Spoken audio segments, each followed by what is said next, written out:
Government corruption has never been more prevalent or caused more harm. It's why extremism is on the rise. It's why the financial gap between the haves and have-nots has never been wider. And it's why our planet is at risk of an extinction level tragedy. That's why I need your help to keep exposing the truth about the rot on both sides of the aisle. Become a supporter or a friend of the show today by clicking on the coffee link in the description box below. Friends of the show join me on a Zoom hangout once a month, and you guys can ask me any questions you want, and I can get to know you better. But the most important reason to help is to keep the show alive. Together, we can and will save our country and our planet. Thanks in advance and enjoy the show. Hey, everyone. Welcome to the show. I have an update to share about one of Trump's Capitol insurrectionists. It's time for an episode of Where Are They Now? Matthew Bledsoe was arrested. Patrick Montgomery was in court. Jonathan Manapa will stay in federal custody.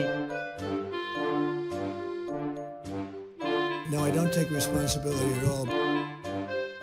23-year-old Kentucky resident Jordan Revlett live streamed his actions to Snapchat on January 6th. The video showed Revlett entering and walking around inside the Capitol.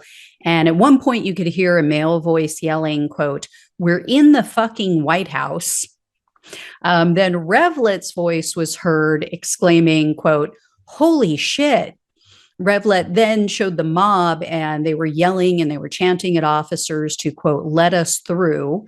And then later, following the attack, and without any kind of evidence whatsoever to back up his lie, Revlett posted a selfie on his way home. He was in the car, and it had the caption, quote, "Just so you guys know, a Capitol police officer opened the door from the inside to let us in."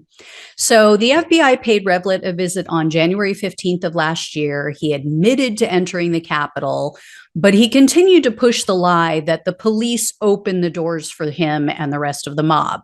And Revlett told the FBI agents that he didn't see any signs telling him that he couldn't enter.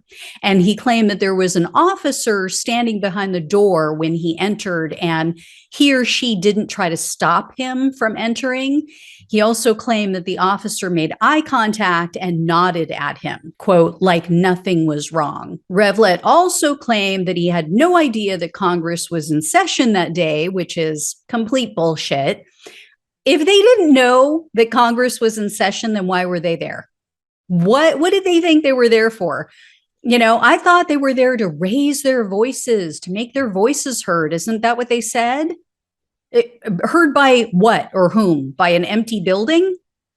So anyway, Revlett was arrested on January 25th, and he was charged with those same 4 misdemeanors: entering a restricted building or grounds, 2 counts of disorderly conduct, and parading or demonstrating in a Capitol.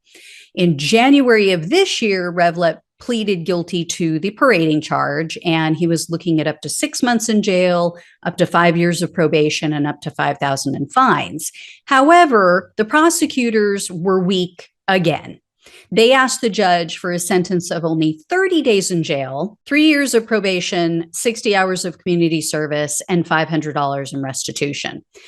In a sentencing memo to the court, Revlett's attorney asked for probation only, of course, and the attorney wrote, quote, "Mr. Revlett has gained a deep sense of regret for taking part in what can only be described as a terrible black eye on our democracy and our entire government.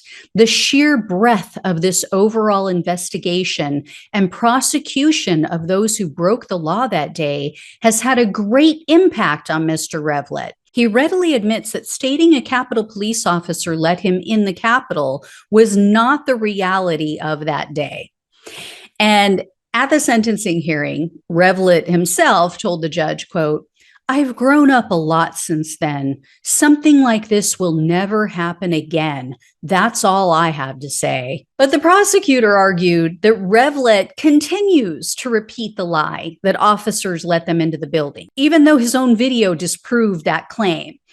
She also told the judge that Revlett failed to comply with his pretrial release conditions because there were numerous times in which he didn't check in with the probation officer. Unfortunately, U.S. District Judge James Boasberg presided over the case. He's another weak Obama appointee who's been overly lenient with these January 6 defendants.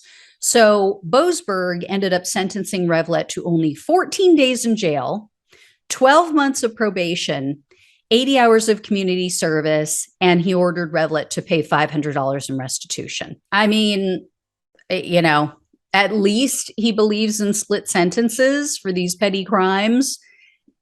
Some of them don't, but he could have at least given the prosecutor what they asked for.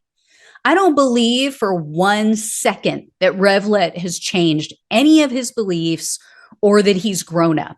He still lives with his parents. He works for his parents, and they traveled to DC with him on January 6th.